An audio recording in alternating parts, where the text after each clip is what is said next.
Some of Alaska Airlines Boeing 737 MAX-9 jets will return to service this afternoon after a door panel on an Alaska jet blew out mid-flight 3 weeks ago. The FAA grounded all MAX-9s in the U.S. after the incident. Inspections found other planes had loose bolts as well. Kris van Cleave is at Chicago's Midway Airport. Kris, good morning. I've never seen.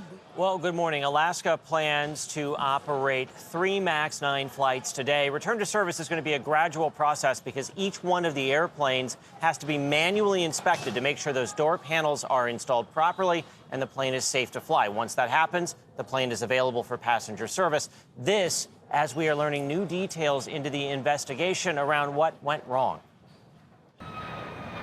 This morning, the 737 MAX-9 is ready to fly again. Alaska Airlines is just hours away from its first passenger flight since the planes were grounded in the aftermath of this terrifying scene.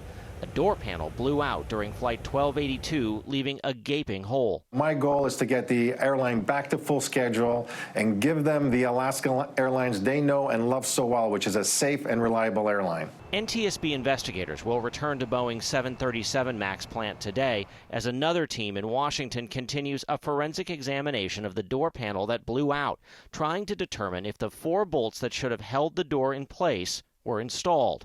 That work happening as questions swirl over anonymous posts purportedly from a current Boeing employee and a detailed report in the Air Current alleging during final production, Boeing accessed the door panel that eventually blew off in order to make repairs to the fuselage.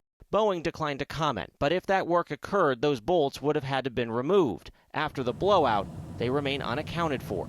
It was open, but it was never clear if the door was closed and closed sufficiently with the bolts put back. And that seems to be one of the key moments in all of this in terms of understanding where the failure was. A rare sight Thursday, the 737 production line halted as part of a day-long safety stand-down to allow workers to focus on improving quality control. We, the Boeing company, are under a tremendous amount of scrutiny, and what I will say is rightly so. Alaska and United Airlines anticipate inspections on their MAX-9 fleets to take a matter of days, but winning back the public's trust may not be as fast. There will be some people who will choose not to fly on the 737 MAX-9. I think that consumer concerns will go away in a month, if not less, if we see the 737 MAX-9 operating as it should. Now, United expects to resume scheduled MAX-9 service on Sunday, but says some of those planes may be available as spares as soon as today. Both United and Alaska tell us customers who don't want to fly on a MAX-9 will be allowed to change to another flight without additional cost. Tony?